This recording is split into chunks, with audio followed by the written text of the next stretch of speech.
McGrath comes in, it's on its way, it's there! The miracle on grass! Owen with a kick to full forward, Cloak, not quite, Blair, Collingwood back in front.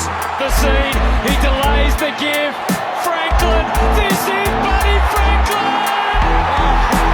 This is the greatest showman! Poor fans can't bear to watch.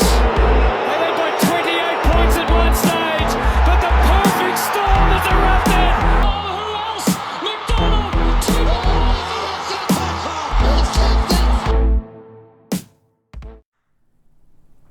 I personally think that every team in the AFL, maybe besides like two of them, is personally conspiring against my tipping just to make it look that much worse because, round 15 sucked. I really didn't like it. I think everything that we thought would happen was the complete opposite. I guess you could just say that for the entire AFL season so far. I mean, between Richmond getting ran out of the water, between Brisbane making a huge statement against the Geelong Cats, and North Melbourne Roos getting their second win of the season. And not only was it surprising with the results, but it's also surprising because I swear it looks like at least half the teams in this league did not know how to that. The thing is, you kick the ball through the middle uprights, not the outer ones. It seems like a lot of teams are having problems with those, so I guess gotta get myself down to Australia and kind of sort this thing out for a lot of these teams. But Donnie, what'd you think of round 15? Oh man, just so many interesting results. I mean, I agree with you. My tipping didn't go exactly peachy. I think I did a tiny bit better than you, but No, you would. I would hope you did. Going 4 and 5 was not exactly a great round, just because I think, nobody expected Richmond to utterly, the bed against the St. Kilda Saints, and I think also a little bit is I think everybody saw that West Coast being at home against the Western Bulldogs having to go over to the West Coast, that was one of those. I think a lot of people thought the Eagles were starting to get going, especially with all their ins, and another capitulation by the Eagles. And then unfortunately, I thought you were going to start the episode that they were conspiring against your GWS Giants not to make the finals, considering no everything that could have helped you get into the 8 happened. No, well, I wouldn't go that far because GWS conspires against themselves. Oh man. The most frustrating game of footy I've had to watch in a while, and every frustrating game is a game with the Giants. But ladies and gentlemen, thank you so much for tuning into this episode of our AFL Breakdown. Of course, I'm your host Ross Allen, joined alongside by the fourth long AFL correspondent Coach Donnie Hess, and we're here to talk everything footy between the craziness on the field, off the field, and maybe some good stuff on Twitter. But we're going to take you through every game of the round. Then we're going to give you Donnie's team of the round, and we're going to take a look at round 16 power rankings and some tipping. Man, this is going to be a tough one to get into just because, man, I really didn't know what the hell happened once again. But like I said, thank you so much for joining us. This is the American voice of the AFL, and I'm excited to get started on this round. But before we get into the actual first game between Brisbane and Geelong, there's some stuff going on, some possible hubbing that the AFL is kind of kicking the can around. Donnie, would you like to go into this a little more?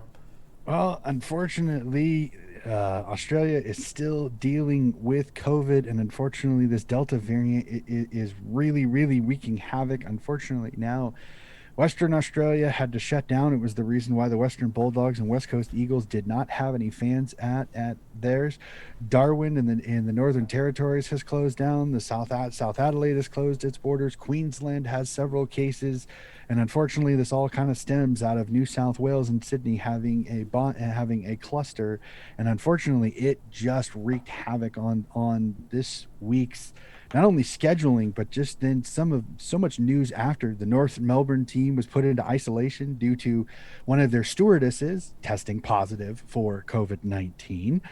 So it's been quite an interesting last 48 to 72 hours when it comes to news, because I guess Geelong actually just missed that particular stewardess. They actually flew on a flight earlier Oh, that's perfect. and just missed that stewardess, so they did not have to isolate down in Geelong. So it's been quite an interesting news week, and I know that there have been many a writer in Melbourne that are already bringing up the fact that there's potential to hub all of the teams in Victoria, use not only the MCG Marvel, but also use Ballarat, use Geelong, and then potentially, if they can work it out with the Tasmanian government, also using Hobart and Launceston as well, to be able to potentially do either a festival of footy or be able to hub everybody and use those particular venues over the next few weeks. Now, this has not been confirmed. This is pure speculation. They did ask the CEO, Gil McLaughlin, about it. He kind of dismissed it quite quickly. I think that right now he's still kind of tap dancing around not only the CBA with the players, because the players were told at the start of the year that they would never have to be more than 3 weeks away from their families. Well, unfortunately, with the New South Wales cases increasing still, Sydney and GWS, I do not think they are going to be able to go back to New South Wales anytime soon. So I have a feeling that particular promise may not be kept. So we will really kind of have to keep an eye on these next 2 or 3 days. As of right now, no changes to the venues that have already been announced have been set for this. I know the West Coast game against Sydney is now going to be played at the Cattery down in GMHBA. As of right now, again, this is still Monday. There's several days still to come. As of right now, none of the other games have any issues. It sounds like Brisbane is going to have to fly to Victoria and spend 60 hours in Victoria to be able to fly into New South Wales, because the fact Queensland has cases. No, it's Gold Coast. My apologies. No, Gold Coast is playing Richmond. No, it is Brisbane. I'm sorry. This whole thing is just so confusing, because we're trying to keep track of this, because Brisbane plays Adelaide. Okay. So Brisbane would have to fly to Victoria, basically do the hotel quarantine that Collingwood has done last week, and Sydney did this week, and Geelong is done, that they would stay in Victoria for 60 hours to do their quarantine. Then they could fly over to Adelaide, play the game, and then fly out that night. So there's still a lot of things going on. Metricon Stadium for the Gold Coast Richmond game, which we can talk about that later, why it's a Thursday night game. I'm still trying to figure that one out. Right now, Gold Coast is not considered a hot zone, so I think Richmond will be able to fly up to Queensland, play that game, as long as they can fly home that night. And then the Carlton versus Freo game this week, which is supposed to be in Perth, as of right now is a go. But there's still some speculation. If any more cases pop up in Perth, there's a potential that Freo may have to fly over and play the game in Victoria. So that game is still kind of as of right now, as of recording, and as of the last information that I have seen, that game will still be at Optus Stadium. There still is a chance for crowds, but they're still kind of so right now we're kind of holding on bated breath on many of these days, that hopefully none of these cases get any worse, and that we can still get the footy in. But it is interesting to see the talk of footy festival to the point where there could be games every night for a couple of weeks to get 2 or 3 rounds in. So in case they do need to take a week or so off to let this kind of die down, there's a possibility. Again, it's all speculation, it's all talk, but unfortunately it is very, very relevant with all the things that are going on in Australia when it comes to COVID and this Delta variant, which is wreaking havoc, unfortunately, not only on Australia, but also on the footy. So to all of our fans in Australia who are having to deal with this, our thoughts and prayers are with you. We're here for you. Please reach out to us on the socials if you need somebody to talk to, if anything like that. We are thinking about you, hoping this goes quickly. And if you get a chance, please get the vaccine. Trust me, it saves lives. Trust me, it does. Now let's get to the fun stuff and start off with some revenge from round 2 of the season, a game that ended with a little bit of controversy there. This game definitely not decided by a 1-point margin, as we have the Brisbane Lions handling the Geelong Cats at the Gabba, and this was a game where this probably is Brisbane's best and biggest win of the season so far. They overtake Geelong on the ladder. The Cats fall out of the top 4 as a result of this, and they do this in a fashion where their big 3 are pretty much absolutely nowhere to be seen in this one. Cameron, Hawkins, and Dangerfield, they combine for 2 goals and 3 behinds on the contest, and obviously, that's not even good. I mean, that's a decent stat for 1 player, let alone 3 guys that are supposed to be some of the best players in the entire league. So that's not going to get it done. But it's Brisbane's defense that just looks fantastic in this game, suffocating the Cats every time they had the ball. And I really like to see, of course, the leading scorer for Brisbane was Joe Danaher, but I really like to see, love seeing the play that Charlie Cameron showed in this. He went 3-3, and I think that maybe over Hippowood, over Bailey, I think it's going to be Charlie Cameron that's going to ultimately be the X factor for this Brisbane Lions team once we get into the finals. And this was just a game where Brisbane kind of exposed Geelong a little bit. Is they took what Geelong has been doing so well, and that's being an intercept marking team, and they literally gave them very few chances. They just Geelong could not get their intercept mark and rebounding 50 balls going at all. I mean, Tom Stewart ties a record for most intercept marks, and I think he only has 1 in this game total. I mean, Danaher and Hipwood were marking everything. They were great in the air, but it also helps when Oscar McInerney just absolutely went to town in the ruck battles, getting 35 hitouts himself. He absolutely dominated. Mark Blitzovs was everywhere in this contest, and that really gave Brisbane first shot at the footy. And when you have Lachie Neale, Dane Zorko, Jared Lyons in that midfield, man, Geelong just could not stop an avalanche. And again, this Brisbane Lions team shows that when they're going, they are incredibly difficult to stop. Wow, just what a performance by the Brisbane Lions. A pure flag marker set. We are going to contend for the flag this year. This is our statement. I love this game, too, because this definitely, this could easily be a matchup that we see later on in the finals. So I would love to see them somehow meet up, whether in any one of the rounds, because we have the potential to get a trilogy on the season. And so wouldn't that be the ultimate game to see who can go up 2-1 on each other? Man, I do feel bad, though, for one team and one team in particular, and that's the team I love, man. I love rooting for Essendon, but I'm really worried that they're going to have to face this Geelong Cats team coming off a loss like this. That's probably not going to be pretty, is it? We'll have to see. It all just kind of depends. I know Essendon really pushed Melbourne this week. We'll discuss that a little bit later. But yeah, I'd be a little concerned if I was an Essendon Bomber supporter, because you may get a very angry and very motivated Cats team this week across from your beloved Bombers. So you better come to play in that game, because I think an angry Tom Hawkins, an angry Jeremy Cameron, they could go absolutely nuts, and it could be a very long day when they play the Bombers this weekend. There's potential to get ugly real fast. But speaking of ugly, let's talk about Richmond versus St. Kilda, because this game was so painful to watch. Even if you're a St. Kilda fan, this was still hard to watch in some parts. But Richmond, they lay an absolute egg as they look abysmal in front of the goal during this game. And this is a record for their lowest score since 1961. Their lowest score at the MCG since 1927.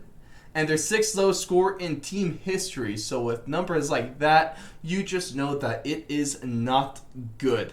But if we want to take a look at St. Kilda, it wasn't necessarily that the Tigers were bad, because they were, but that's not telling the full story. The full story is that this St. Kilda defense was also pretty damn good during this game. They forced a large number of errors for the Tigers, whether it's in the midfield or in the 50s, and Richmond had just a 32% of a disposal efficiency rating inside the 50. Obviously, that's not going to get it done, and that's not going to get points on the board, especially when the ball's just coming off the toe. All sorts are wrong for these two teams. And this is just a game that everything that could go wrong for Richmond did go wrong. They did not get off to a good start. They kick 0-5 in the first quarter. They don't kick their first goal until midway through the second quarter. They started the game off 1 goal, 7 behinds. They didn't kick their second goal till the third quarter, and that would be it for all of their goals kicked in this entire game. A grand total of 2. So unfortunately, well, and then to add to that, the fact that in the span of about 45 seconds, they lose Noah Bolta and Broad to syndesmosis injuries of both their ankles, so both of them are going to be out. So not only do you lose this game, not only do you get embarrassed on Friday night, but you lose 2 of your staples on defense. I mean, I have to admit, I've watched several of the wrap-up shows and different stuff. There are people already saying they think Richmond's chance for a flag is already done, and we're not even in the finals yet. So I would like to hop on that train too. I don't know. This is a very weird time of year to jump to that, because again, it's kind of like other sports. Sometimes you get a team that comes into the finals and they get a hot streak and they go. And Richmond has done it before. I agree with what one analysis person said, is this is not the Richmond team that just utterly just pounds you and continues to pressure you. And there's something not right about it. And I can't put my finger on what it is. I don't know if maybe there's a lack of hunger because of all the championships. I don't know. I hate going there. It could be a thing, though. That's a real thing. Exactly. And I think that's the biggest thing coming into it is that how do they respond from this? I mean, you go from this St. Kilda game here, everybody had 4 points on the Richmond ledger. So for you to lay an egg in this game, and now it's like, now you play Gold Coast this week. And I'm like, is there any thought? I mean, if it would be an utter disaster if Richmond loses to Gold Coast on Thursday night. Wouldn't that be the funniest damn thing ever?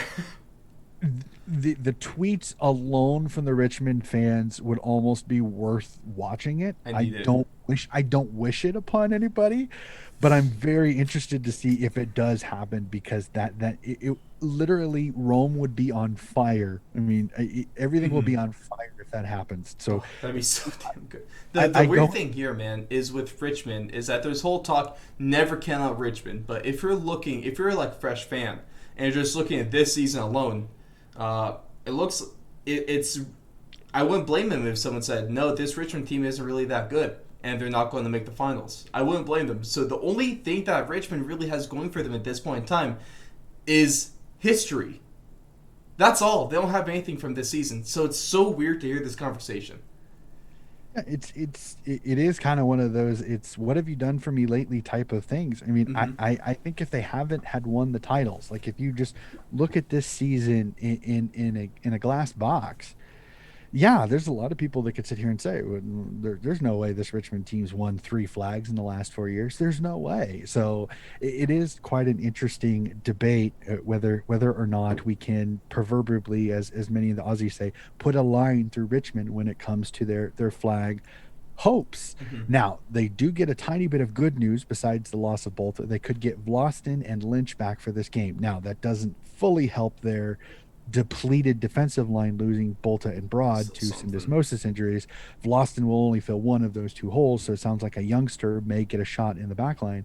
But having Lynch being able to come back in and having another linchpin up front, pardon the pun there, to kick goals, I think could potentially help, especially considering you're coming up against a Gold Coast team that I think is ripe for the pickings to help this team get going back. But the way this year's footy is going, Thursday morning could be quite interesting if Gold Coast finds a way to win this, because everything is going to hit the fan per se if that does happen. And I'm almost intrigued enough to want to see it happen.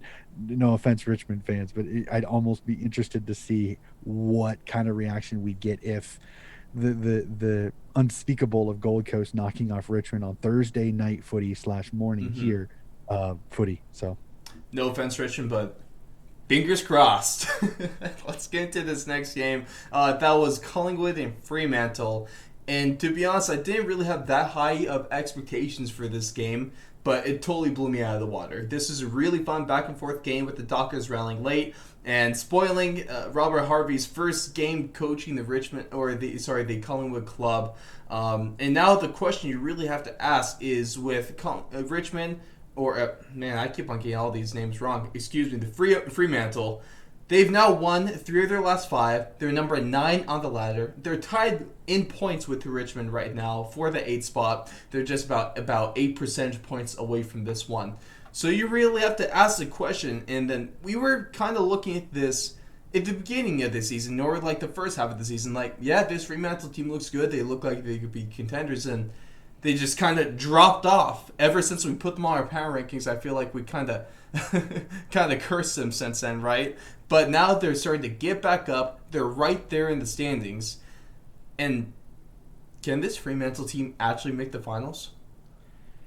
I knew this question would come, so I had to. I took a look at this earlier, and unfortunately, Freo fans, I wish I could give you great news, but unfortunately, I'm looking at your schedule, and it is not giving me a super amount of confidence. I mean, I'm just going to roughly say this really quickly.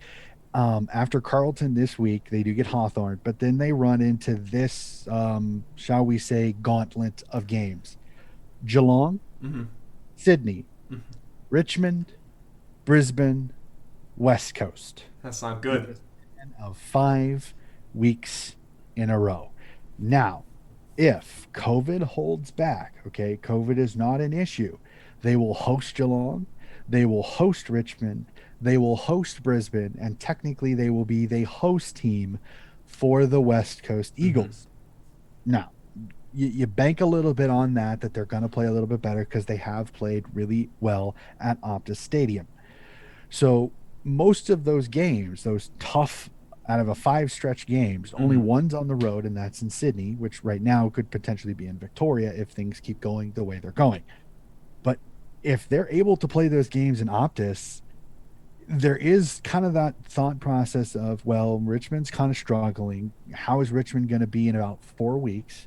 Are they going to have anybody back? You may potentially say, okay, Fremantle may be able to pull that upset. But I have a hard time seeing them beating Geelong, even though Geelong on the road, you'd never know. Sometimes they can. And then it's West Coast and Brisbane. That is a murderer's row 5 games. If it goes the way I see it, unfortunately, I think they're just not going to make the finals, because I think this 5-game stretch here, even playing at Optus, is just absolutely a terror at the wrong possible time of the season to play some of the top tier teams. I mean, you're talking number 3, number 6, number 8, number 2, and number 7. Number 3 and number 7 all in the top 8 in the span of 5 consecutive weeks. That is just difficult. And your 3 other games are Carlton, who I think played a much better game this week, but we'll still have to see, because that won't be in Optus Stadium potentially. Let's not talk about Hawthorn. Hawthorn, which don't like them. I know you don't like them. But this is a game that can be a little bit scary, because that game is supposed to be in Tasmania, and Hawthorn plays Tassie, and the last game of the season is St. Kilda. Yeah. So their games are a little daunting if you look at their list. So unfortunately, I don't mean to kind of dismiss it, but I have a hard time seeing this Freo team making the finals unless they get one heck of a run and they get at least 2 or 3 of those games at home in Optus Stadium against the best team, find a way to pull out victories that I think a lot of people right now looking at it would have them as underdogs. At least for you Freo fans, I actually have them. It's hard. Ultimately, if they go 4-4, I played around with the ladder for the AFL. Depending if everything stays true to what I think will happen, which probably won't. But just going off this theoretical, they're in or out depending on what happens round 22 against West Coast. So there's a lot riding on that game. Obviously, man, I'm super excited for round 22 because that's where like a lot of my pivotal games come into play. And so that is going to be some crazy, crazy stuff. Now, before we get to this next game, if you're paying super close attention, you'll be able to spot the differences, at least on the video form. So for those that are able to spot that, congrats. It's really not that hard. Don't you just love when your whole power goes out when you're in the middle of recording? It really could not have come at a better time. But here we go. We are rolling on to North Melbourne and Gold Coast.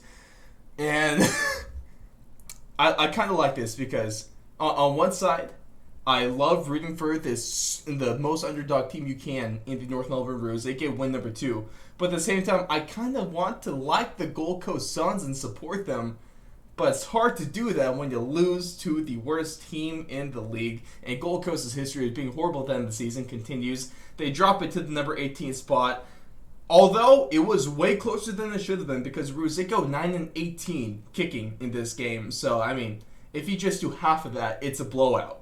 But what I saw, like in every North Melbourne game we see, is that they play tough, they play gritty, they're relentless, they take advantage of mistakes, although they're a lot of times not given much or able to capitalize off it. They do take advantage especially against a bad-looking Suns team, and they might have a chance of not finishing last. So there's a little bit of hope. No finals hope, but just hope that you're not the wooden spoon. Man, this Roos team I think they've just kind of clicked into gear. I think finally Coach Noble has got this team kind of clicking. They went from a team that was utterly putrid. I mean, anybody could score on him. I mean, an under 8 teams could have scored on the North Melbourne Roos the way they were playing earlier in the year. But they've really kind of solidified themselves. They've got some of their injuries back, and I really think you see the fruits of that labor.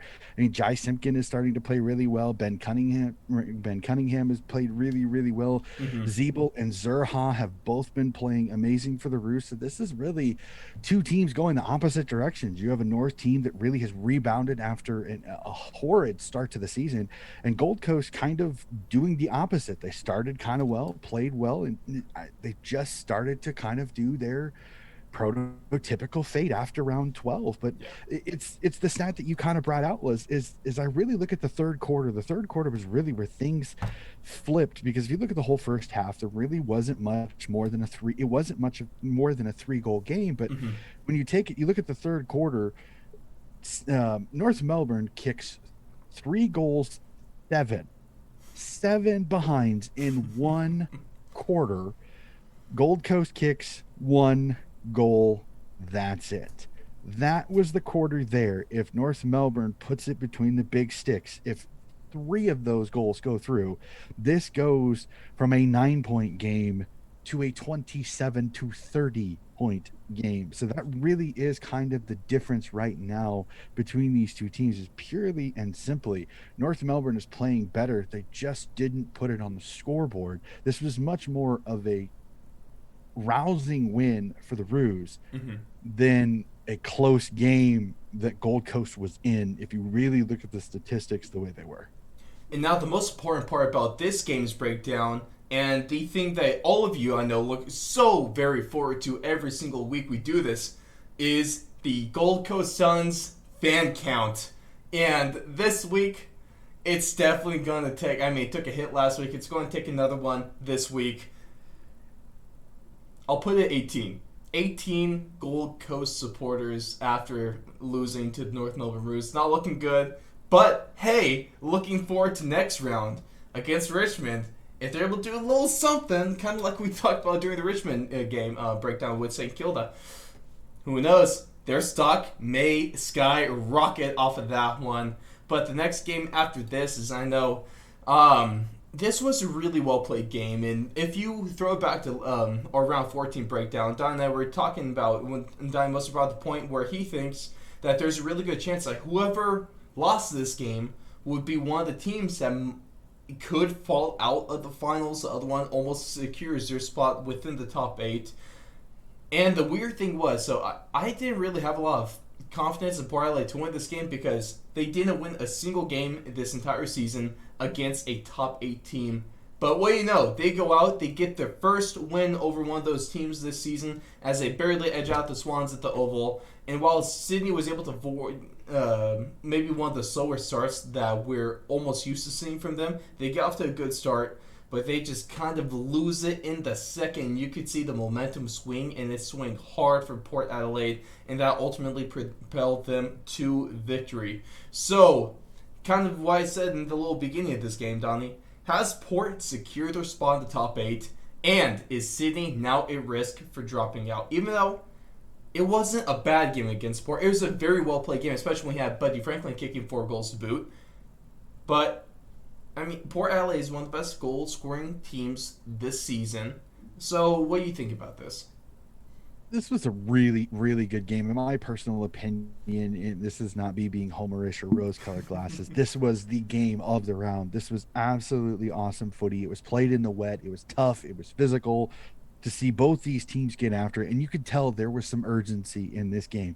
Port knew they needed this win to kind of push back some of the flat track bully comments. The Port is potentially a team that's a little vulnerable in the 8, but I think Sydney did themselves a favor. I think a lot of people saw this game, saw how tough they played at Port Adelaide, how they were really in it, and then, to be completely honest with you, they got a lot of help. West Coast loses, Richmond loses. Sorry, GWS loses. Oh, there's no Frio sorry. Is the that whole only, team is sorry. Frio is the only team in that little run in that area in the finals contention that won this weekend. So it's almost kind of a mulligan for Sydney. Yes, they get the loss, but if West Coast would have won, if Richmond would have won, if GWS would have won, Sydney would have been sitting there in 7th place, only percentages really ahead of GWS with the half a game difference. And now Sydney is still 8 points above the bottom 9th place, so they've still got that game gap. And yes, they've still got several difficult games. And now you get a West Coast team that there's still questions. Liam Ryan potentially could be suspended after a head-high contact in his game. You're almost tons of travel stuff going on with that team too. I love seeing the picture of one aisle it's Frio, the other aisle it's West Coast. That's good stuff. That is an amazing photo. But you almost got it as Sydney really kind of has to thank their lucky stars. Mm-hmm. Everything that could help them out to stay in the finals hunt happened. But now the biggest question is they need to take matters into their own hands this week coming up against the West Coast Eagles. In all, this was an amazing game of footy. Congratulations, Port Adelaide. You really played an outstanding game of footy. Mm-hmm. This was the Port Adelaide that I loved seeing play, a contested, hard-nosed footy team. And I got to give it, Lysette kicking the goal late to seal it. I mean, how many times do you see a ruck come and bury one step? It was absolutely outstanding. The fans go absolutely bonkers. An amazing game. Even as a Swans fan, I got to give a tip of my proverbial cap to Scotty Lysette to be able to do that. But in putting my Swans hat on for half a second, if I wanted to, I'm not as disappointed with the performance, not only because of the help that we got, but I think we really kind of solidified ourselves. We are missing a few guys, but I think several people played really, really well. Mm-hmm. I think there may be some changes at selection this week going into that game against the West Coast Eagles. But in all, I'm not too disappointed with the performance, though it is a loss. It stinks. We still have that 4-point gap between us and between Sydney and Richmond in 8th place. So I can't be too upset after this game at all. Yeah, it wasn't a bad loss, and even though they did come on the wrong side of the scoreboard, maybe to a lot of doubters of this Sydney Swans team, this might have maybe gained them some attention, maybe gained them a little more respect for being able to play a team like this, that close. Hopefully people start to look at Sydney a different way. Hopefully Sydney continues to prove me right by saying that they were a finals team going into this year. And now we go to the D's and Dons. And this was a game that we were speculating could be a lot closer than some people might be giving it credit for, because Essendon's been playing well recently, but Melbourne's still the top team in the league. They keep their top spot, but the Dons, man, they were playing really hard, and they pushed the D's to their limits in this game. The D's are barely able to hold them off. We saw some inaccurate goal kicking for either side. Still continues to be the theme of this round. Christian Petrarca, though, he finishes as one of the goal leaders. And Zach Merritt, man, let's shout him out because he absolutely tore up the middle of the field with 41 disposals in this game.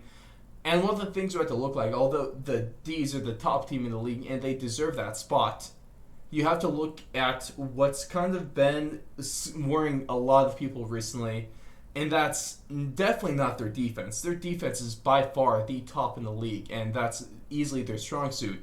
But a lot of the times their offense has been spotty, especially over the last few rounds.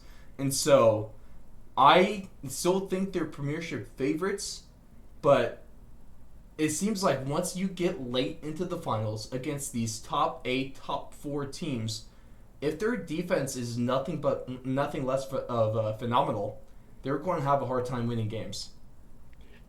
This was just a game that was just tough. Like Essendon kind of came in with their run and gun style, and Melbourne really kind of benefited from Essendon's style of play, where they like to bomb it into the forward 50 and let their big forwards go and get it.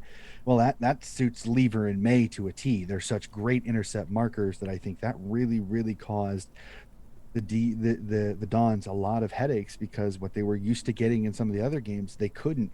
This Melbourne team is by far going away the best defensive team in the entire competition. There is very few arguments anybody can put up. I think the Western Bulldogs are slowly kind of pulling their resume back together a little bit after a few shaky weeks there, but it is hard to argue that May, Lever, Christian, Salem, and that back line of the Melbourne Demons is not the best. I think now the biggest questions, it's almost kind of nitpick time on this Melbourne Demons because they're so good. I've noticed that now you get the questions of, so they bring in Ben Brown over the offseason, and Ben Brown's playing in the VFL. He kicks 5 in the VFL this weekend. And now there's questions of, do they bring Ben Brown back in after seating Wiedemann this last week? Does Ben Brown come in? Does he get his shot to join this? There's questions of, does Ben Brown's style fit Melbourne's pressure forward type of a game? So we'll really have to see how that goes. For me personally, as consistent as Ben Brown is kicking goals, I think Ben Brown needs a shot. I think if you stick him in there, I think it relieves Tommy McDonald a lot. I think it relieves Kazi Pickett. I think it moves defenders around. I think it's going to give teams trouble. I think if you can keep him in the goal square and have him be a leading full forward, have him do just enough pressure to be able to bother the fullback, I think Brown might be the better of the two. But we'll really have to see. Again, this is a team that the goal woes, you don't want to say it, but this is a little bit of a worrying trend that they're not kicking the scores that they need. And as you said, when you come into finals, you need to score along with play good defense, because it is going to be tough, it's going to be physical, and every shot on goal will matter. And that's why your point about Ben Brown is that they need to get him back into the lineup as soon as possible, because if they're going to find any sort of answer to their goal kicking woes, it's going to be him. It's going to be Ben Brown. And to the point of him playing the VFL, I can't imagine being one of these younger guys. Just seeing him walk out on the field and be, oh man, I'm going to have to defend this guy. Good luck. Because not even guys in the AFL could defend him most of the time. So that's be one hell of a learning, can we call it just a learning experience for those guys? I'll be positive. I cannot imagine. Here we go. Second to last game of the round, and it's the one I've been dreading to talk about the most, just because this game tore me up while I was trying to watch it, because this was such a GWS game. It wasn't even funny. This GWS versus Hawthorn was the epitome of Giants footy, because they get out to a really solid start. They get about to 22-23 goal or point lead in the first quarter, and then they kind of bottom out, and then you could see just Hawthorn takes it, and as soon as they took it out, in the second half, they took the lead about halfway through the second quarter. I just knew this game was over, but it's when you can't mark the football, It's when you keep on giving all these turnovers through handballs, especially in front of the goal. I can't even tell you how many times that not only did they turn the ball over in their own 50, but they turned the ball over right in front of the goal square. They did that so many times, and every single time it's like, damn it, guys, what are you doing out there? And they did finish this game with 78 turnovers, and obviously that's never going to be a good stat. But at least to Hawthorn's credit, I'm not just going to bash the Giants. I'm also going to talk up Hawthorn because Tom Mitchell and Dylan Moore made it very, very apparent that they were ever in this game, whether it's kicking goals or getting some huge speckies, man. They were really flying all over that field. And the biggest takeaway, of course, is GWS obviously can't make the finals if they keep playing like this. Then even if they do make it, there's almost no hope that they even win the game unless they pull some miracle like Collingwood did last year. But, man, the team, I don't know what to say. They're too hot and cold. They're too hit and miss. And to be a good footy team and to be able to be a finals contender, you have to be at least consistent. And that's something that this Giants team is not. This is just a game where I watched this game live and I just could not believe what I was watching. This was not the GWS team that has pushed higher opponents, that has won games they probably shouldn't have. This was not the same team. And I don't know if I want to fully give all of the negative credit to GWS or more give some positive credit, because I think Clarko is finding that little niche this year. He's got Scrimshaw and Day in the back are just become interception machines. I don't know if that is fully because GWS just had a horrible kicking day or those two just had an absolutely spectacular game, both on the same day. It's a fair bit of both. It's a fair bit of both in that. Yeah. There was definitely a few plays. Scrimshaw and Day made several really good plays in the footy for some of those intercept marks, and then I agree more with an absolutely spectacular hanger that, I mean, there are talks of that being up there with Shai Bolton and Jack Rewalt's marks for Mark of the Year, which that would be great to see. It's the least mark of the round. At the least. Oh yeah, definitely. But this was the old-fashioned Hawthorn just do enough to get the win type of game. This is the Hawthorn that for the longest period of time so many in the AFL hated seeing because they were so good. It was so hard to beat them. They just made it so difficult to do that. And I don't know, is Clarko waving his magic wand and changing the destiny of this Hawthorn team at the end of this year to where next year they could be a potential kind of dark horse team? Or is this just a little bit of GWS kind of taking Hawthorn lightly and Hawthorn surprising them, and by the time GWS started attacking it was too late? And it's so difficult to put my finger on which one it is, if not even a little of both. If it was the GWS taking them lightly and Hawthorn having just a great game plan against this GWS team at just the right time. Mm-hmm. Now, I've tried my best to give Hawthorn the credit they deserve, so hopefully, I forget his name, but that one very specific YouTube commenter, you know exactly who you are.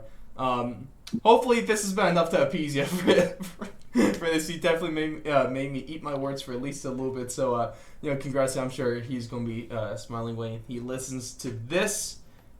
But man, what about this? We go to Optus, and just for the second time this season, the Eagles drop a game at home as the Bulldogs absolutely tear through them. And the week of quarantine had, you would not be able to tell that they spent a lot of their time in the hotel room this week, I'll tell you that much.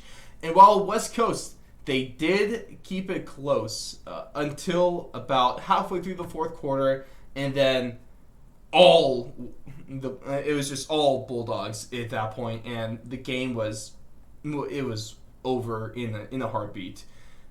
The thing here is that it's going to be really hard to beat this Bulldogs team. Like Donnie, you mentioned a couple games ago that they're starting to almost heat up again defensively. That midfield starting to pick things back up. That backline starting to pick things up, and they're looking like the scary team that they were at the beginning of the season when they're still undefeated. And especially when you have guys like Bontempelli and Nodden combining for 7 goals, that's going to be a tough thing to defend against.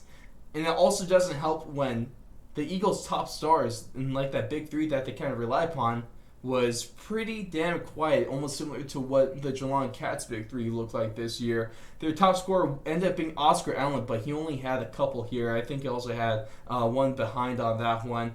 And while West Coast, they're still 4 points above the number 8 team in Richmond, they don't have an easy schedule to round out their season. Because, well, their next game, Sydney, that's the one I'm really excited about. Of course, we'll get to that in our tipping.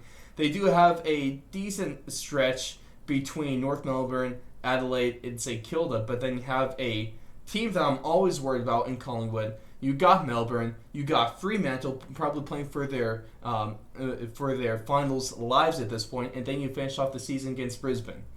That's a tough stretch, especially those last 3 games. So it's going to be interesting to see if the West Coast Eagles are able to pick it up in the next round, get a little momentum, so they can avoid falling out of this top 8 in the last 8 rounds that we got this season. This was just a game where I almost go, did West Coast jump the gun with some of their bringbacks? Did they bring back some of these guys as to quote the Aussie vernacular, underdone, or guys that weren't completely ready for AFL footy? And seeing this performance, there are parts of me that think maybe they did. Did Kelly come back early? Did Shuey come back too early? Is Yo really up to AFL standard when it comes to his fitness? We really don't know. And what isn't helping is the fact that 2 hours before this game was played in an empty stadium, so you had no Eagles fans at the game at all, empty stadium. I think that really balanced this game out. I think that I hate saying that the fans are a difference, but they are, especially in Optus Stadium, especially for the West Coast Eagles. I mean, their win against Richmond, I think if they play that behind closed doors, I think Richmond might actually have won that game. If the fans weren't there, I think the fans really buoyed them big time. So this is a game that I do kind of say, I think West Coast were hurt a little bit by the fact they didn't have the fans. And like I said, I think they had a few guys on the field that were underdone. They weren't completely ready, and they kind of paid for it.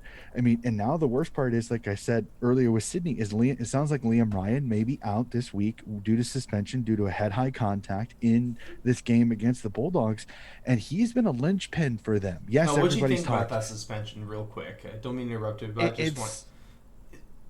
It's a head-high contact. It's hard to argue it. The only thing that may help him out is the fact that the guy, unfortunately, in Aussie rules footy, and this is something I don't completely agree with, and Aussie fans in the comments, please let me know, what do you think of this? I hate this.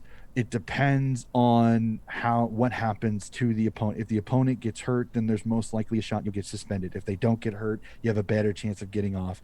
I think it should be the action that should be suspendable, not the outcome. And that's the most frustrating thing for me. It should be, but it's almost like the optics alone of a hit. I feel like that might put pressure on the league for a harder suspension or punishment. Like, it could be the same amount of shoving, but if the player gets up, they're fine. They get their free kick, or if they fall down awkwardly and they get a concussion, it's going to be more severe. And like I said, I think that only comes down to optics, which isn't great, but it's just almost the kind of day we live in, unfortunately. And it really is something that I think that the MRO really needs to look at, because I don't like that the outcome is how they're suspended. I think if you want to get rid of some of the things that are happening in the game that people are tired of, you need to start suspending them for doing it, not for what happens to the opposing player that they do it to. So we'll have to see. I have not heard anything that Liam Ryan is going to appeal that particular one match ban. Again, it's only Tuesday, so we'll really have to see on that one. But in all, again, not such a great performance. The Bulldogs kind of solidify themselves is pretty much them, and the Demons have first and second pretty much locked up, except for maybe a little bit of wiggle room here or there. But And the Eagles, again, they're put in that little purgatory of 6th, 7th, and 8th, that a couple of bad losses and a couple of wins by 9 or 10, and you could see yourselves out of the finals. That's tough. It really is tough, but at least if you're a Western Bulldogs fan, a lot of your worries that you might have had from the last 3-4 rounds are kind of going away, and you're becoming a lot more confident in this team once again, which I think they are easily one of the best teams in the league. They're going to be tough to beat come finals. Now, the last game of the round was... It wasn't necessarily... This is another game where I didn't necessarily have high hopes like the Freo and Collingwood game, but this really was a really fun game to watch, and you had the Blues finally getting rid of some of the Blues. They get a big win here against the Crows. They pull themselves together. They get a solid win. And it was Adelaide, another one of these games where Adelaide, they start well, and then Carlton absolutely took the game over. They just grabbed it. To at least what some of my football coaches would say, you stomp on your throat and you twist it. That's exactly what this Blues team did. They kicked 8 goals during a 10-goal stretch in the second quarter. And while the Crows did make it close in the end, it's always going to be hard to overcome a 30-point deficit at any point of the game.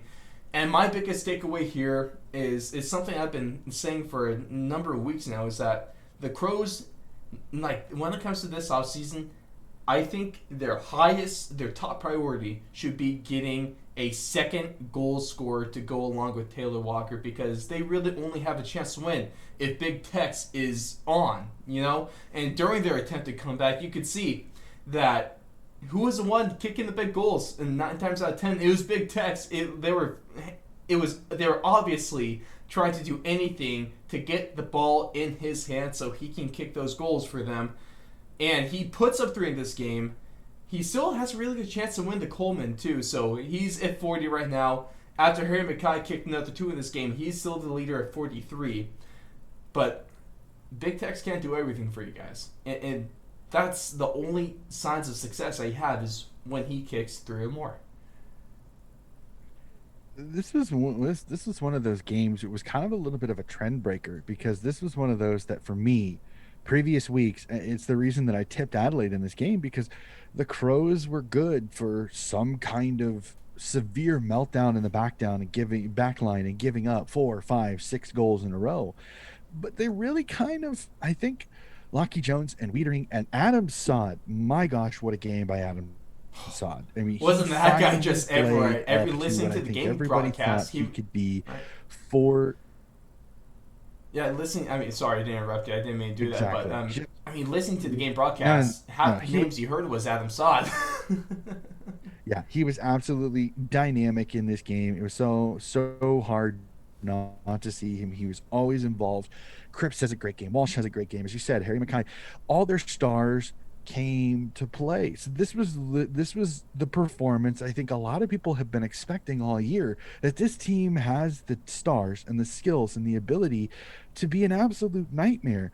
And the Crows, just for some weird reason, they broke a lot of trends for Carlton. Carlton has the time when they give up several goals in a row. That didn't happen. Carlton always has had trouble with small, really active forwards, and they have McAdam and Rowe, who are both really good goal scorers. Combined, 1 goal. That's it. 1 goal combined between those two. And the previous 8 games, Carlton had given up at least 3 goals or more to a small forward in a game against them. So this really was a trend breaker for Carlton. But I think the biggest thing for me is this game is a tiny bit marred with the Zach Williams incident. That it's just a horrible look. I'm sorry, Zach Williams. Comp the 1 game fine. Be lucky, because if it were me, it probably should have been more, personally. We'll have to see. But that is a horrible look, and it kind of puts a bad taste on what I would say a nice win for the Carlton Blues after several weeks of just utterly not great defensive footy on behalf of the mighty Blues. So maybe who knows, this win and this newfound offensive spark could help Carlton at least maybe attempt to finish on a high note this offseason, at least for those fans. I mean, finals are out of the picture, but maybe maybe the fans can have a little something happy to leave a little bit of sweeter taste in the mouth as they end the season over these next 8 games. But that's going to do it for the round 15 breakdown of or portion of this episode. And so you know what time it is. It's time to hear the best team that you could put together from this round. Donnie, please take it away. Oh man, this is going to be great. Some absolutely spectacular performances here in round 14. Let's jump right into it. We'll jump on the back line. Defense wins championships. But let's see. Our defenders, let's start off with Brisbane's Daniel Rich, 25 disposals, 4 intercept possessions, 5 score involvements, 7 marks, and 641 meters gained from Mr. Rich. Richmond's Jaden Short, 22 disposals, a behind, 3 intercept possessions, 3 score involvements, 5 marks, 4 clearances, 6 tackles, and 471 meters gained. Next up would be Essendon's Dyson Heppel, 26 disposals, a goal, 5 intercept possessions, 6 score involvements, 10 marks, 313 meters gained, and one of the most awesome moments of the entire round. I don't know if you saw this, Ross. He has a little friend who is able to do the coin toss in their game with Melbourne. And as a really cool treat, he talked Max Gawn into taking a picture after the coin toss with his little friend before the game started. It was absolutely heartwarming. Oh, that's it's sweet. awesome to That's see nice. that great show of unity amongst the footy players. Both those captains taking a picture with that young man there who has befriended Dyson Heppel there. I wanted to throw that in really quickly. Yeah, that's good luck. Hawthorn's Jack Scrimshaw, 28 disposals, 9 intercept possessions, a goal assist, 4 score involvements, 6 marks, and 286 meters gained. Collingwood's Braden Maynard, 27 disposals, 5 intercept possessions, 3 score involvements, 5 interceptions, 8 score involvements, my apologies, 6 tackles, and 661 meters gained. Rounding out the defenders would be GWS's Harry Perryman, 29 disposals, a goal, 3 intercept possessions, 5 score involvements, 5 marks, and 606 meters gained. We jump into the center square. We go to the ruck, and good old Brody Grundy returns to his spot as the ruckman with 22 disposals, 2 goals, 3 intercept possessions, 7 score involvements, 7 marks, 27 hitouts, and 219 meters gained. And what I consider the best ruck battle of the entire weekend with him and Sean Darcy of the Fremantle Dockers. That was absolutely incredible to watch those two big guys get after their ruck craft. Midfielders, first we start with Zach Merritt, an amazing 41 disposals, a behind, 4 intercept possessions, 2 goal assists, 8 score involvements, 5 marks, 3 clearances, 8 tackles, and 563 meters gained.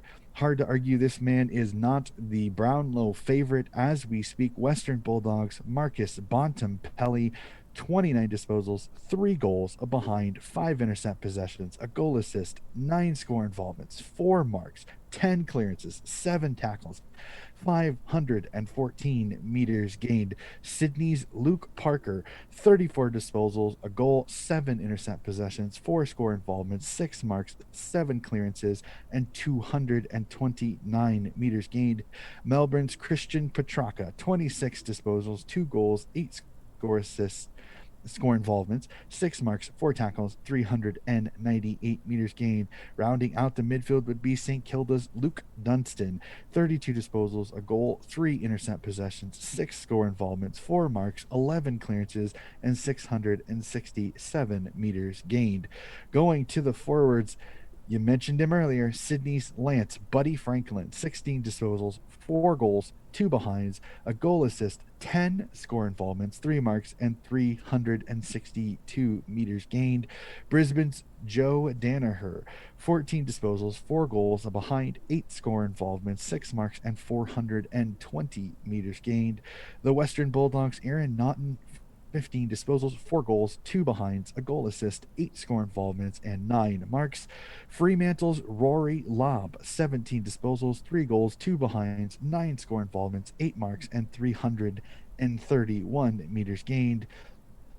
he did do just enough, sir. Taylor Walker of the Adelaide Crows, 14 disposals, 3 goals, 4 behinds, 9 score involvements, 5 marks, and 365 meters gained. And when you take an amazing hanger and kick 4 goals, I got to get you in this team. Hawthorns, Dylan Moore, 20 Absolutely. disposals, 4 goals, a behind, 9 score involvements, 4 marks, 445 meters gained. We go to the bench, and then you're going to notice a tiny bit of a theme with my bench. I feel kind of bad after I did this.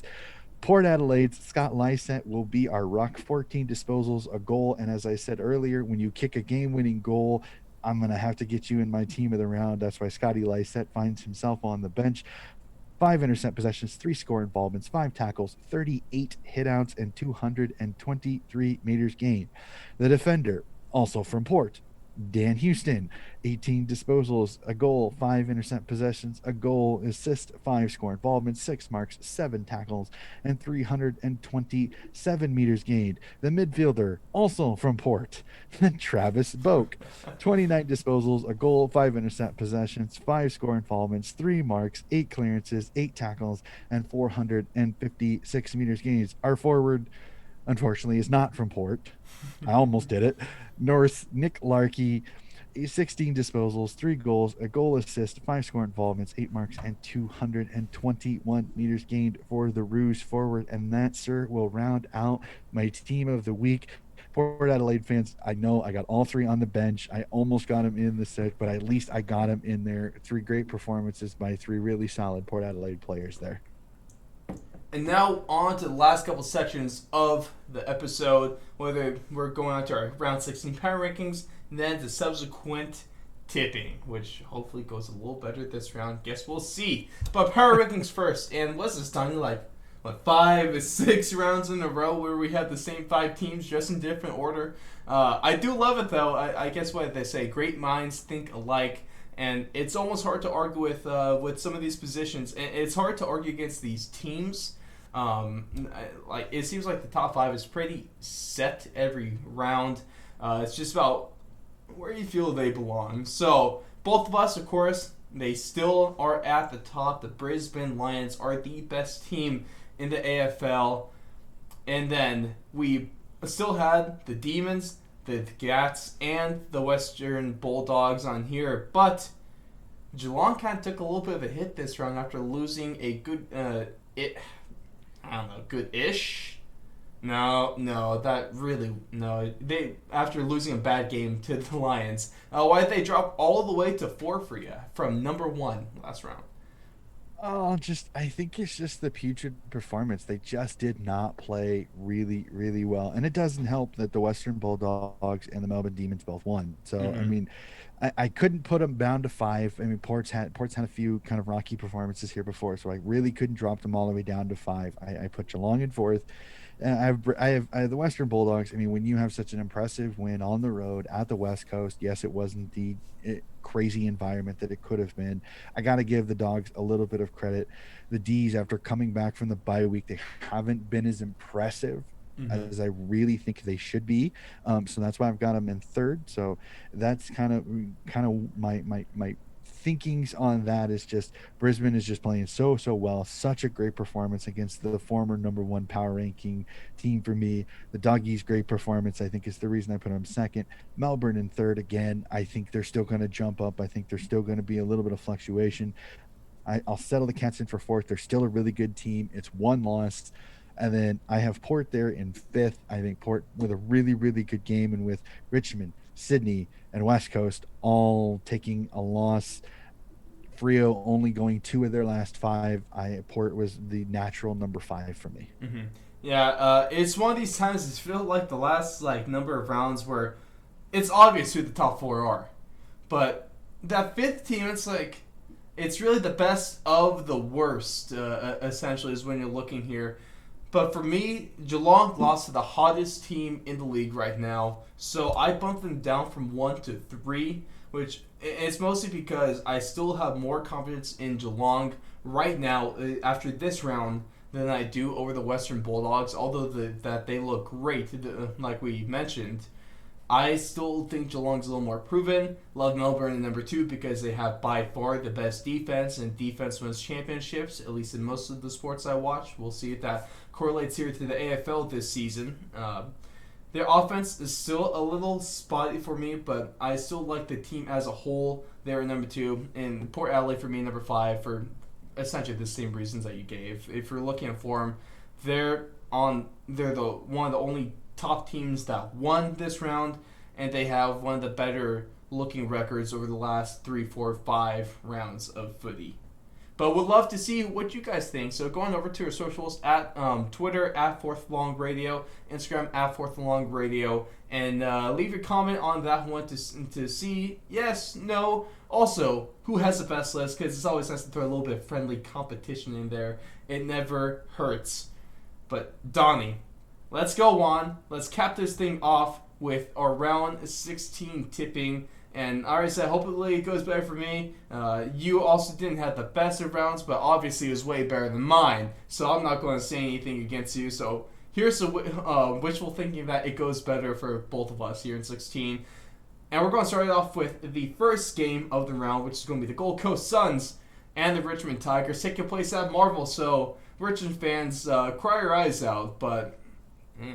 man, I think that's my favorite part about any game in Marvel. Just seeing the Richmond fans kind of complain. It's good stuff. Oh, okay. So I'm gonna tip Richmond, but I'm gonna put this tiny caveat there. Mm-hmm. I don't know what it is, but Richmond right now is just so injury. I mean, they lost 2 guys this week with both Broad and Bolta going down with syndesmosis injuries, but the thing, and we're not sure if Lawson will be back now. It sounds like that Prestia will also be out as well with a hamstring injury. It does sound like they're going to get Lynch back. So with some of the losses, they do get a positive.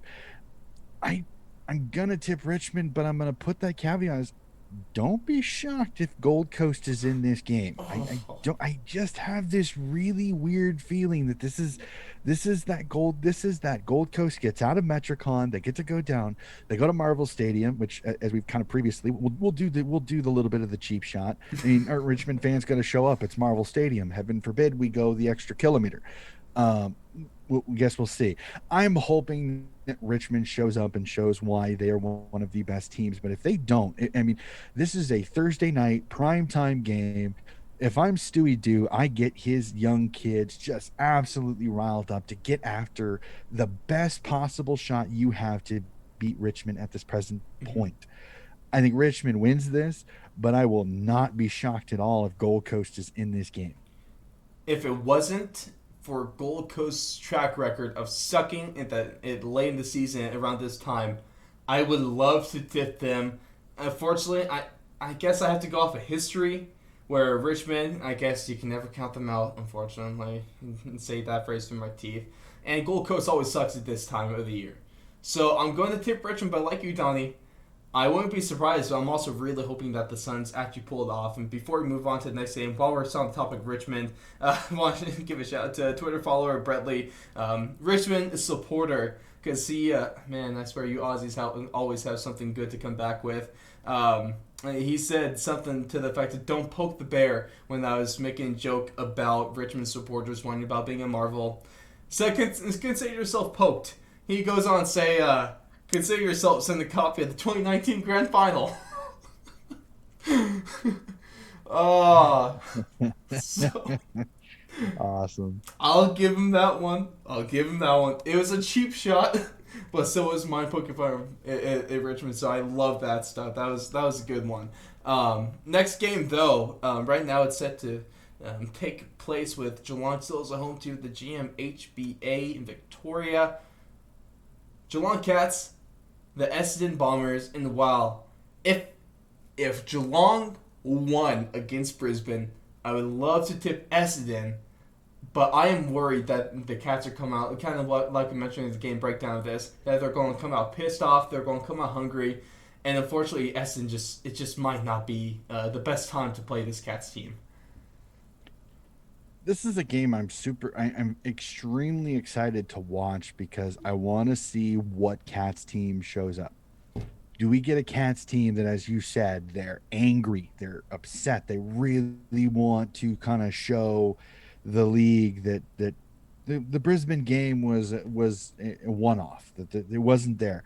Or do we see this Geelong team that showed up at Brisbane that kind of wasn't all is as solid as they normally have?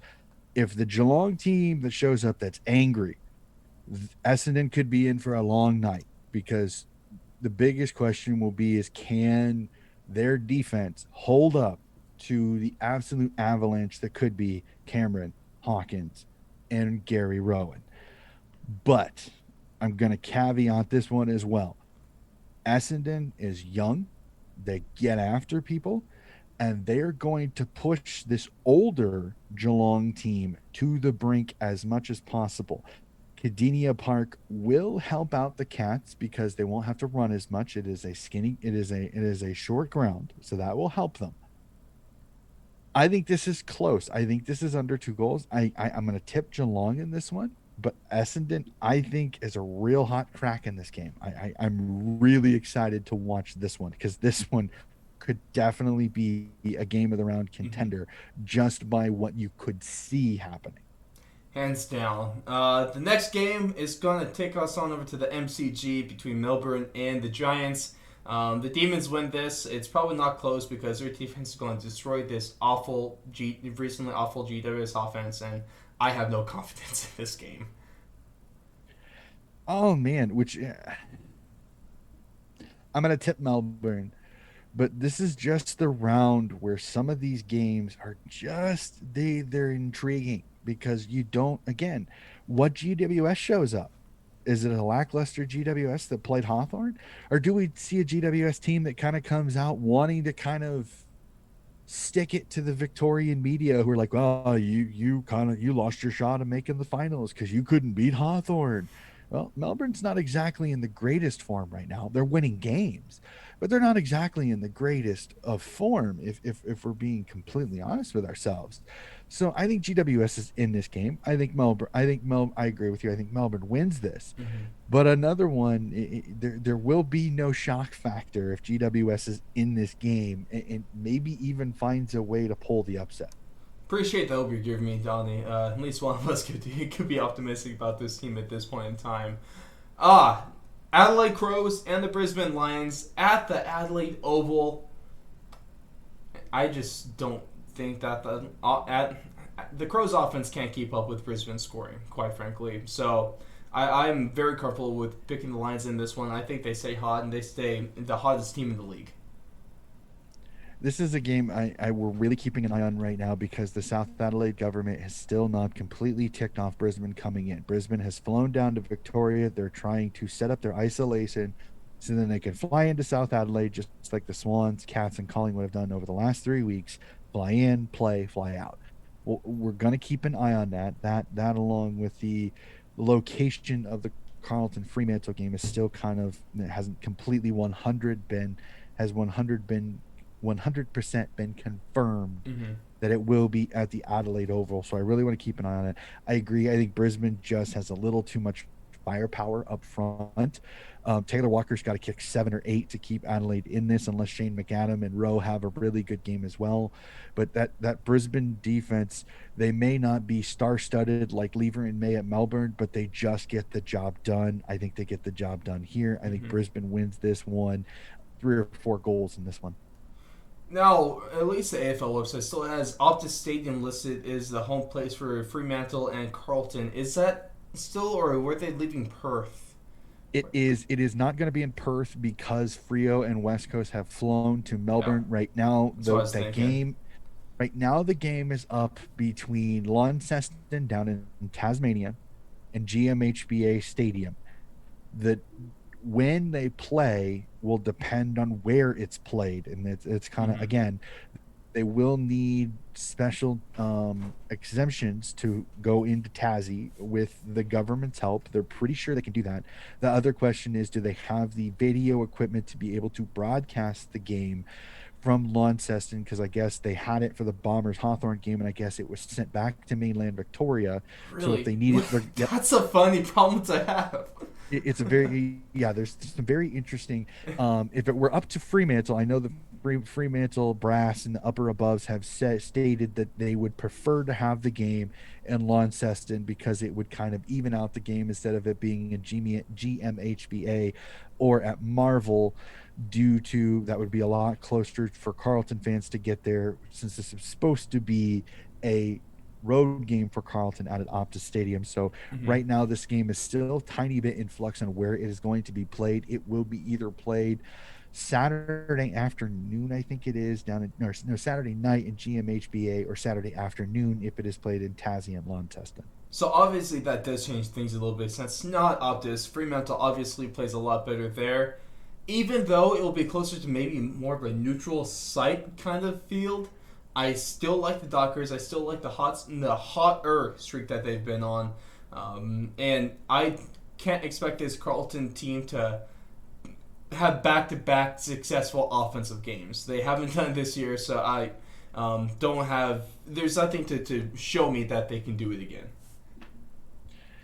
My question is what Carlton again shows up? This is the question that I have. Is it the Carlton that showed up against Adelaide? Because if it is, Freo is going to have their hands full. If it's the Carlton from 3 or 4 weeks ago, I think Freo wins this. Now there's talk. It sounds like Nat Fyfe will be back. He sat out the last game because they were still not completely 100% sure on his shoulder. I think that is a boost. They do lose Matt Taberner. It does not sound like he's going to get himself up after having another injury setback in the latest game. I'm going to go Freo on this one, but I'm not super confident, because if Carlton plays the momentum from the last win, this could be a very difficult matchup for this Dockers team. I'm going to go Dockers, but I'm still not 100% sure on this particular tip. Man, there's a lot of tough games this round. Just like last round it didn't feel tough to tip. There's just a lot of really unexpected results. This one a little bit different, this feeling. The next game, we got Port Adelaide and Hawthorn. And I do like Port Adelaide this one. They've had a really good track record against teams out of the top 8. And if anything goes to prove, although the Hawks have been on a little bit of a streak these last number of rounds, I still feel like Port Adelaide definitely is just the all-around better team and has the ability to get things done. I'm going to sound like a broken record. I'm going to tip Port, but keep an eye out on Hawthorn. I don't know what Port's got to go on the road. They got to go over to Victoria. Sometimes they don't always travel as well. This is a team that if you follow their record, they should beat handily, but there's something about the way Hawthorn is playing right now that's got me very, very, very... My ears are pricked on this one. I'm going to tip Port, but again, if Hawthorn finds a way to stay in this game, it will not surprise me. I think this next game between the Sydney Swans and the West Coast Eagles is the most intriguing one to me this round, and it's also going to be the hardest one for me to tip. Right now, we got this one taking place at the GMHBA Stadium in Victoria. And the Swans, they took a bad loss they took a good loss. No loss is good, but they took as best of a loss as you could against Port Adelaide. West Coast just got trounced by the Western Bulldogs. I like Sydney as the Sydney's is by far the more, let's say, consistent team this year. I almost know what I can get from Sydney. I could almost expect a 70-goal game out of them every round. With West Coast, I don't know if I could get that, especially with them being on the road. That's why I'm going to tip Sydney, and this is a huge, almost must-win game for either one of these teams. Oh, this game, I waffled so much because I had a pretty good track record of tipping the Swans games almost in kind of reverse luck. Yeah, you have.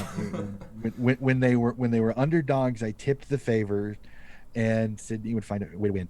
I'm gonna go on a tiny bit off of statistics here, and kind of go off a tiny bit of trends. West Coast hate GMHBA Stadium. They have not played really well down there. Surprising. Fast. And surprisingly, Sydney has played the Cattery very, very well, have won 3 of their last 4 down in GMHBA. They've surprisingly played the Cattery really well against Cat's team that usually is quite difficult to beat down in GMHBA. So I'm going to tip the Swans on this one. I just think Horse has a lot of momentum with this group. I think they're building something. And the loss of Liam Ryan, if Liam Ryan does not play for the Eagles, for some weird reason, it just throws this team a little bit.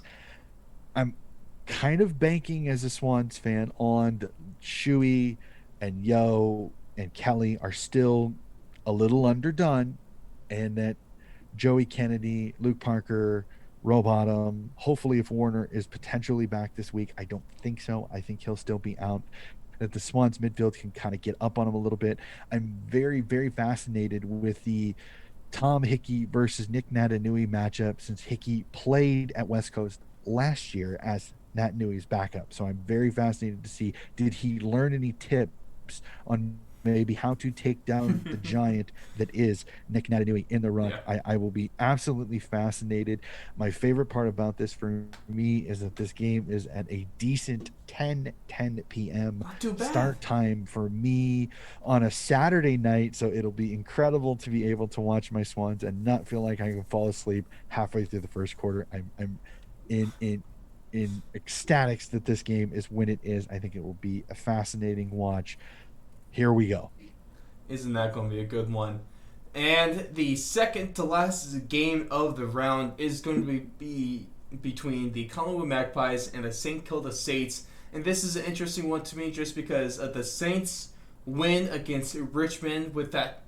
I think this has a chance to be a really low-scoring affair, maybe the lowest of the round, just because what's Collingwood known for? Defense. What did St. Kilda do well last round? Defense. I mean, ignoring the tons of Richmond mistakes. Let's look at St. Kilda's defense there. So I'm not really expecting too much scoring from here, but I do like Collingwood to edge out the Saints team.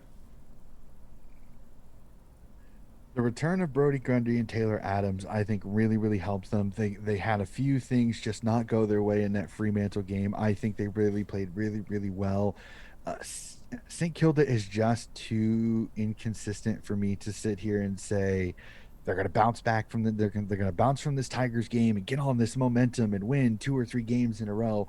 I just have not seen anything for me to be able to completely and confidently say that. Mm-hmm. So I'm going to go Collingwood. I think Harvey gets his first win as the caretaker coach. I think there's something about the way Collingwood has been playing the last few weeks that I like. I think they still played really well, even in a loss against Freo. So I am going to tip the Magpies in this one.